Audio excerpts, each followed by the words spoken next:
Marvel suggests the best next story for Chicago PD Season 12's most underutilized intelligence member. Yes, it's true.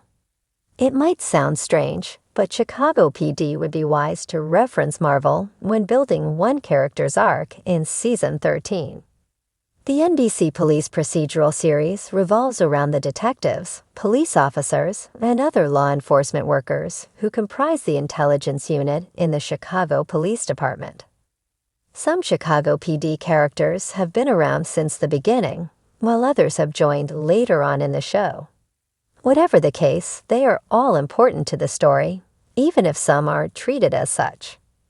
One character fell to the wayside in Chicago PD Season 12. The episodes focused more on the feud between Hank Voight and Charlie Reed, Kim Burgess' promotion, the introduction of Keanna Cook, and Burgess and Adam Ruzek's wedding. Meanwhile, the writers neglected one of Chicago PD's veteran actors. Hopefully, with the release of a Marvel Cinematic Universe (MCU) TV series, the actor in question gets a better and bigger arc for their character in Season 13. LaRoyce Hawkins, who has played Kevin Atwater in Chicago PD since Season 1, joins the illustrious group of MCU actors via his role in Ironheart. As its title suggests, the miniseries follows Riri Williams, who first appeared in Black Panther: Wakanda Forever. Riri is a young genius and inventor from Chicago who built a suit of armor similar to Iron Man's. Of course, this is only basic knowledge about Riri, as the Black Panther sequel only grazed the surface of her character. Ironheart will delve much deeper into her story. And in it, Hawkins stars as Riri's stepfather, Gary. As teased in the Ironheart trailer, Gary doesn't appear much in the 6-part miniseries because he died years ago, which falls in line with Riri's arc in the comic books. As such, Hawkins' character is presumably only in flashback scenes. Nevertheless, Gary still plays a big role in Riri's story. The trailer begins with Riri's voiceover. My stepdad used to say, "The best way to know a thing is to take it apart. Put it back together. Then you can see what it's really made of." The video also briefly shows a young Riri with her stepfather and the night Gary dies. Even though Hawkins' role in the Ironheart cast isn't major, his involvement with the MCU showcases his talent and why Chicago PD needs to start prioritizing his character. The series features an Atwater-centric episode every once in a while.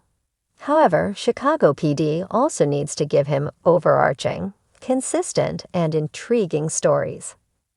Perhaps Atwater's next plotline won't exactly mirror Gary's in Ironheart, but the NBC police procedural show's writers could keep it in the back of their minds while developing Season 13. Atwater certainly won't become a stepfather anytime soon. He could become somewhat of a father figure, though. Whatever the case, Hawkins' Ironheart role could inspire them when contemplating what to do with Atwater in Chicago PD Season 13. The only caveat is that Atwater can't die. Despite being one of the original characters, Chicago PD often pushes Atwater to the side in favor of shining the spotlight on other members of the intelligence unit. Take Season 12, for example. Yes, Atwater played a large role in Episode 17, Transference, but that's only one episode out of 22. Atwater was a side character for most of Season 12, and he deserves better than that. After Burgess and Ruzek's wedding in the Chicago PD Season 12 finale, the show should shift its romantic focus to Atwater and his love life. As far as we know, he and Val Soto are still trying to make things work. However, Atwater and Val's relationship could only be classified as a fling. Season 13 could give Atwater a real love interest, or continue developing his connection with Val, which would, in turn, gift him a significant arc. At the very least, Chicago PD must prioritize Atwater and make Hawkins the highly recognized Officer Dante Torres, Benjamin Levy Aguilar, as Chicago PD's most underutilized gem.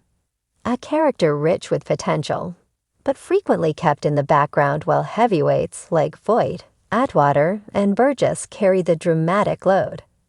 This oversight has not gone unnoticed by fans, or, in a surprising twist, by the greatest story engineers in popular culture, Marvel.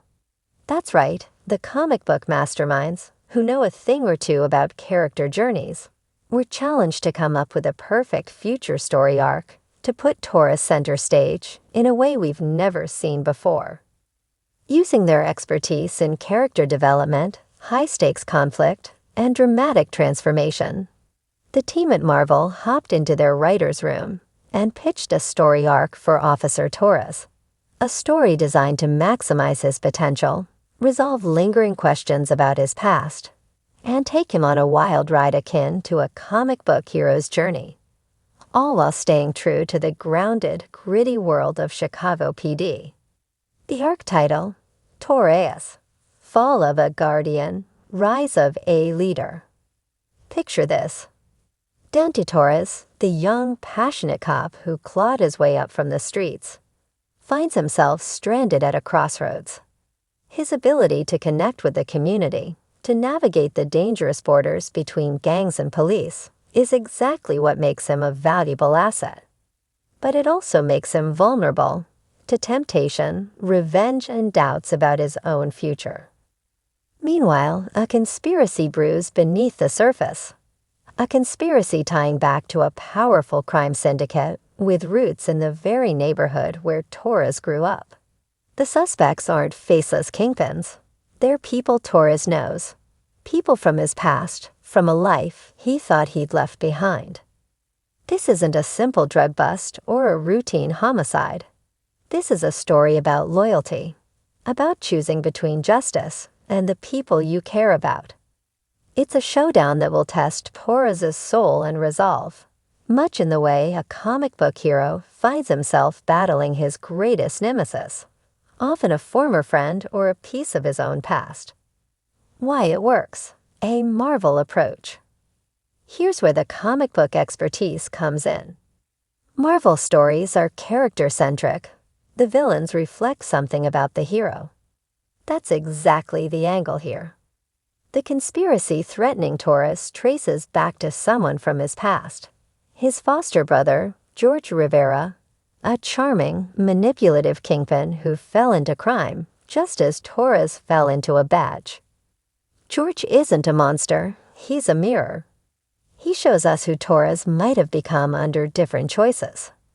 It plays directly into a rich, dramatic tradition, much like Black Panther and Killmonger, or Daredevil and Kingpin, pitting two people from the same world against each other in a showdown of ideology and conscience.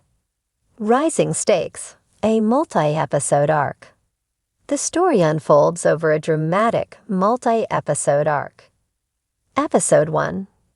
The conspiracy first crosses Torres' path when a young informant is gunned down in his neighborhood, a killing meant as a warning. At first, it seems unrelated to him, until files are unearthed tying George directly to the killing. Episode 2. As the intelligence unit investigates, George resurfaces and makes a dramatic appeal to Torres. Come back home, be a king alongside him. Use his badge to protect their people in a way the department can't. It's a temptation straight from a comic book villain. We are two sides of the same coin. Episode 3.